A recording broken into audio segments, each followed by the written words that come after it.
কেটে নিয়ে বিকাল বেলা নিয়ে বাজারে বিক্রি করে সেই টাকা দিয়ে সে বাজার করে নিয়ে হালাল উপার্জন করে সে খাবার খেত। মাকে জিজ্ঞেস করা হলো, মাও ঠিক বলতে পারে না।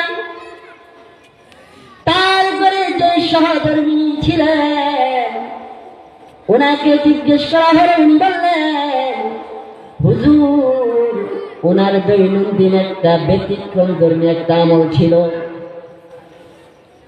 ব্যতিক্রম ধর্মী আমল হলো সে বাংলা ঘরের ভিতরে গিয়া আসরের নামাজের পরে ওযু করে নামাজ পড়ে সে দেখতাম সেই উপর থেকে একটা কিতাব নামায়া সে বুকের ভিতরে জড়া দইরা চুল খাইতো, বলতো, জানি না এর ভিতরে তুমি কি লেখছো গো আল্লাহ, আল্লাহ এই কোরআন জানি না এর ভিতরে কি লেখছো।